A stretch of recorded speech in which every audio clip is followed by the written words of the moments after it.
Missing Link is a stop-motion animated movie that stars Hugh Jackman, ZOE Galifianakis, ZOE Saldana, Timothy Olyphant and Stephen Fry. The animation supervisor is Brad Schiff and the music is by CARTER BURWELL. Missing Link is written and directed by CHRIS Butler, the man who directed PARANORMAN. What's the story? It's the turn of the last century and Sir Lionel Frost, played by Hugh Jackman, and his valet take a small rowboat out onto Loch Ness. Frost is determined to get proof that Nessie exists. He plays bagpipes into the loch through a tube, which has the desired effect and summons Nessie. Nessie is lassoed and the valet wrestles with her whilst Frost prepares to take a photograph. Unfortunately, the valet gets trapped between Nessie's jaws, so Frost dives down into the loch to save him. Frost manages to free his valet and bring him back to the boat, but Nessie destroys the camera and therefore destroys any evidence that she exists. Back in London, the valet complains that he has had enough of Frost's perilous adventures and resigns. Frost finds himself at a loose end. With nothing else to do, he decides to open his correspondence. The very first letter he opens invites him to America to investigate the legendary Sasquatch. Meanwhile, in an exclusive adventurers club across London, Lord PIGGOT-DUNCEB, played by Stephen Fry, regales his gentleman friends with tales of his last hunting trip. Frost arrives at the club, but nobody is pleased to see him. It appears that Frost's life ambition is to join this exclusive club. Frost enters into a wager with Piggot that he can prove the Sasquatch exists, and if he does, Frost will be allowed to join the club. However, after Frost leaves on his adventure, Piggot decides to hire a thug to kill Frost because he doesn't want to lose the bet. Frost sets sail for America. In no time at all he finds himself in a forest on the west coast. Frost passes by a small prospecting town and ends up at an abandoned shack. Frost spots some activity behind the trees and gives chase. While in a clearing, Frost comes face to face with the Sasquatch. Unbelievably, the Sasquatch can speak. Not only this, he can read and write. In fact, it was the Sasquatch that wrote Frost the letter inviting him to America. Once inside his cave, the Sasquatch reveals hundreds of books and newspapers, which is how he learned about Frost and his adventures. The Sasquatch explains that he is the last of his kind and he is lonely. He wants Frost to help him find his cousins in the Himalayas, the Yetis. Frost agrees to take the Sasquatch to the Himalayas. Frost and the Sasquatch return to the prospecting town and go inside the saloon. Apparently no one is able to recognise an 8-foot hairy Sasquatch if he has a blanket wrapped around him. Stenk, played by Timothy Olyphant, also turns up at the saloon. Stenk is the man paid by Piggot to kill Frost. A fight ensues, but Stenk and his cronies are no match for Frost and the Sasquatch, so Stenk is forced to retreat. Frost and the Sasquatch continue their journey across America by train. By now the Sasquatch is wearing normal clothes and he calls himself Mr. Link. Again, no one notices him or his bizarre behaviour. Frost stops off to see an old girlfriend called Adelina Fortnight, played by ZOE Saldana. Adelina's dead husband was also an explorer and he has a map to Shangri-La in the Himalayas. Unfortunately, Adelina is not happy to see Frost and she throws him out of her house. Later that night, Frost and Link break into Adelina's house. Adelina is woken by all the noise. She bursts into the library and shoots at Frost. She misses, hits a safe, which contains the map, and blows a hole in it. Frost is then able to reach inside the safe, retrieve the map and run away. The next day, Adelina tracks Frost down at the train station, but Stenk is also there, and the shooting starts. Stenk is tricked into jumping aboard the train because he thinks the others are on board. However, Frost, Link and Adelina remain at the station. Adelina invites herself on Frost and Link's expedition. After all, it's her map. While riding a stagecoach across the Midwest, Frost and Adelina take it in turns to provide exposition to Link about Shangri-La.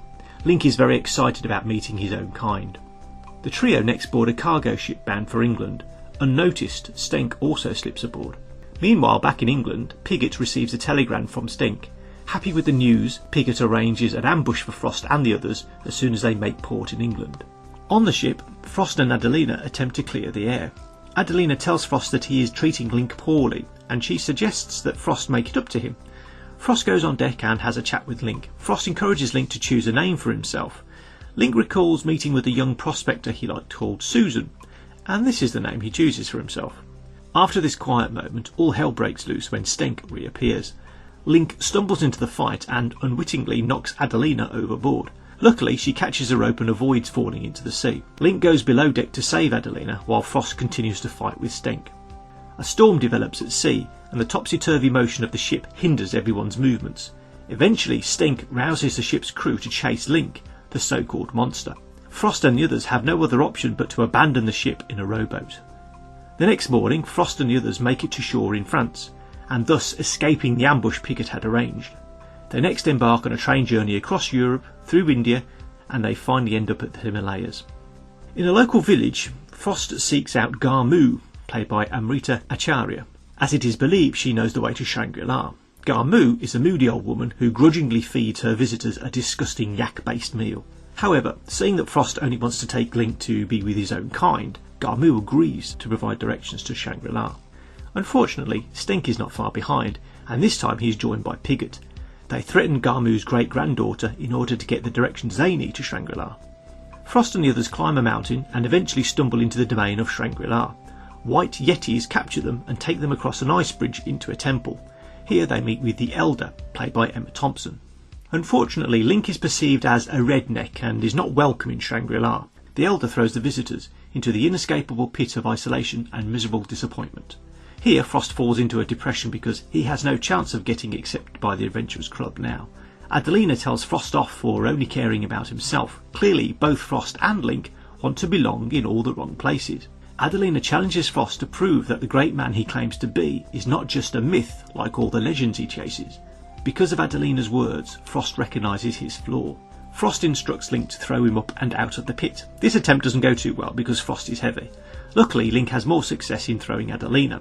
Everyone then escapes across the ice bridge. However, Piggot and Stenk block their path. Piggot taunts Frost by saying that Frost will never be one of us, but this is fine with Frost because he no longer wants to be a member of the Adventurers Club. Frustrated, Piggot blasts a hole in the ice bridge, and it collapses. Piggot himself is the first to fall. Everyone else runs for safety, but only Frost makes it. Frost dangles precariously over the edge while Link and Adelina hang below him, because all of them are tied together with rope. Stenk appears. He tries to kick Frost off the edge, but Frost pulls Stenk over the edge. There next follows a somewhat prolonged fight as Stenk and Frost battle with each other. Of course, Frost wins and everyone is saved. Frost asks Link to be his partner. Link accepts happily. Before he goes, Link blows a raspberry to the Elder, watching from the far side of the ice bridge. He declares, "Your utopia sucks." Adelina declares that Frost is a great man, but she shies away from kissing him because she feels that she deserves greater. Adelina then heads off on her next great adventure alone. Back in London, Frost gets something in the mail. It's a clue to the secret of Atlantis. At last, Frost and Link have their next great adventure. Issues. It is perhaps somewhat difficult to criticise an animated movie because they often exist in their own reality. Nonetheless, here are some issues. In the opening scene, Frost discovers the Loch Ness Monster. This is huge, arguably far more important than anything else Frost could discover. Bearing this in mind, why does Frost go back to London without bringing the proof that Nessie exists? Why doesn't he immediately take out another boat and bind the camera? Frost gives up far too easily. It was a bit of a shock to have Piggot immediately come out and say that he wanted to kill Frost. This is a kids' movie after all. Piggot should have used Stenk to monitor Frost's progress. Hinder him, yes, but not try to kill him. Stenk's constant failure would frustrate Piggot so much that he is ready to commit murder himself by the end of the movie. The opportunity for Piggot to have some character development is wasted. I think I would spot an 8-foot-tall Sasquatch, even if he were hidden in a blanket or wearing regular clothes. The fact that nobody notices this is unrealistic, and a great potential for comedy is lost. Most of the comedy comes from Link taking things too literally, but if Link had read all those books and newspaper articles in his cave, he would not have had this affliction. People do not write literally in fiction. What happened to all the Yetis that were chasing Frost and the others out of the temple? As soon as Frost gets to the ice bridge, all the Yetis disappear. Where did they go? The final sequence is a bit ridiculous. Frost would not have been able to support his weight, plus the weight of Link and Adelina. The fact that this sequence goes on for longer than is necessary just exacerbates this issue. The kids will no doubt like the slapstick moments, but the rest of the comedy never really gets above mildly amusing. This is somewhat surprising, bearing in mind that so many of the actors involved are comedy writers themselves. I wonder if they had any suggestions for the script, and if they did, why weren't they used? Review.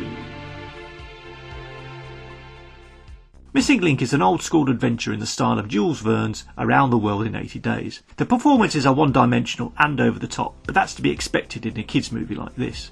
The stop motion is excellent. It's hard to tell where the stop motion ends and the CGI begins. My rating, 80%. Hi, this is Mike Kendall, and thanks for watching my video. I'd like to know what you thought of this movie. Was it a hit? Was it a flop? Let me know your thoughts and rating in the comments section. You can also tell me what other movies you'd like to see reviews for.